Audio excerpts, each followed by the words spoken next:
but the official opening today.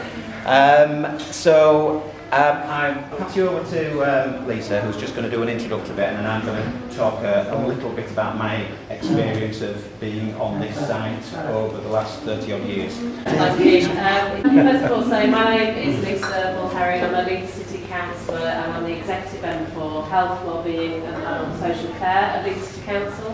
And it's a real pleasure for me to be here today. My ward is the home of the old West Ardsley Adult Training Centre, so I've been on this journey with staff from the council and who are now in Aspire over the last 6 years. So it's been a real journey for me as well as for you, and I know the difference that it's making to people's lives. So I just say it's fantastic really to be here to see these new facilities now and the difference that's making to people's lives. A lot of that is down to the staff in our adult social care team, those who've moved on from adult social care team to Aspire, also to Sandy Keane, to Steve Hugh, who are here with us, who were really key parts of that journey from the outset 6 years ago. We've got Kath Ross with us here today, who's our new Director of Adult Social Services, and local ward councillors have been directly involved, I know, in the process here.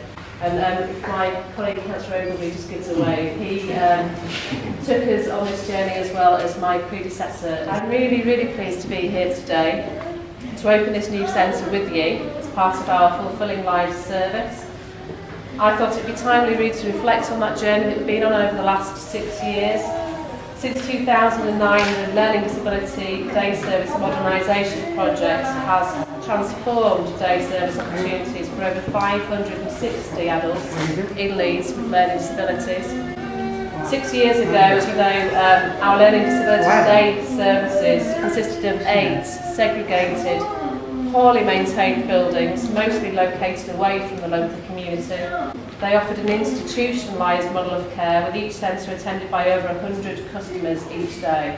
The new service model is now based on inclusion, with personalised approaches that are based around each individual customer's aspirations and needs.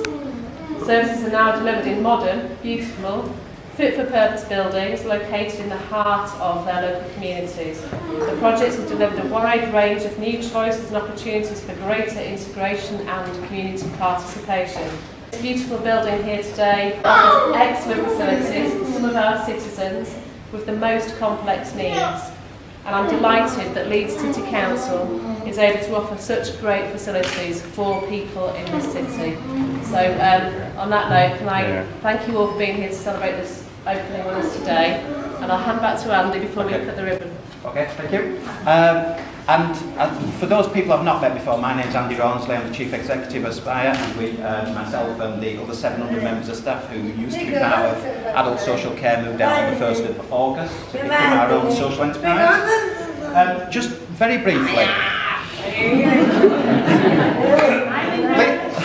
Linda was one of the first people that I looked after when she was a little girl, and I was not much more than a little lad at Broome Court back in the mid-80s. And my very first recollection of coming onto the site here was when it was Eastfield Special School. For anybody who's got a memory, I know Tim will remember Eastfield Special School. That was in the kind of early to mid-80s. My next recollection of coming into a meeting in the building over the road, which was part of the old adult training centre. There was a group that had done some work and they produced a report called The Future of Day Centres, a day centre modernisation in a former guise, and that was in 1986. And they talked about doing things differently and having a range of facilities for people with the most complex needs to having a lot of community bases. So although this journey has taken 6 years, from around Rothwell and the most recent part of day services modernisation, the idea of it goes well back into the mid-80s. And so I suppose the nice thing is we're finally here. People have always tried to do really good jobs in sometimes very difficult conditions, and the old building definitely has some charms. I think everybody would agree that this is a fantastic improvement on what we have had as a service offer in the past.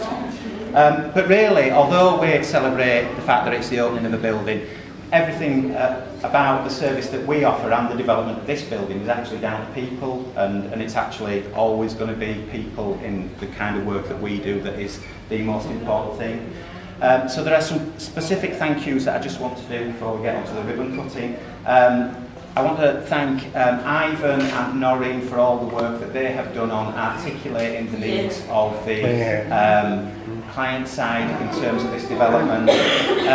To David, Neil and all the people in corporate property management who have worked tirelessly on behalf of Leeds City Council to make sure that Leeds City Council gets the best deal from this building. Richard and folks in NPS who did the design, and I remember all the design meetings, and to see it go from a bit of a concept of how we wanted bits of spaces to lay together to come to this is just a phenomenal journey that we've gone through. And to everybody, to Luke, Jason and everybody at Strategic Group and all their subcontractors who have helped make this building become what it is. We've got loads of partners that we work with, not least in care management and in Leeds Partnership Foundation Trust, who do a lot of the joint support because people who attend here have very, very complex needs, and those people also need getting from A to B, and it's really nice to have transport here this morning to celebrate with us. Clearly there's been, and Lisa already talked about a number of the senior officers that have helped make this happen. And it's nice to have Sandy back again, celebrate with us, and Steve, who did so much work for this, and I know that Kath has been very supportive since she's come into post as well about making sure that the needs of people with learning disabilities are absolutely central to kind of thinking in the city. Nothing would happen in Leeds if we don't have the support of elected members, and that's both the local members who are have always been both challenging and supporting in a very positive way. Of course, that's our job. And the executive members. So Adam and Adam's predecessor, Lucinda, as well as Lisa at the present point in time. So it's really great that there's so many people here to celebrate. Ultimately, as I said, what we do is we provide services to people, and the people who use our services are absolutely central, as well as family carers who we support them by giving them a break from their caring responsibilities by people being here on a daily basis. Also, just a quick word of thanks to Ness, Tony, Christine and Vicky, who have rightly harangued me to make sure that they get the best possible service they can for the people that they support here.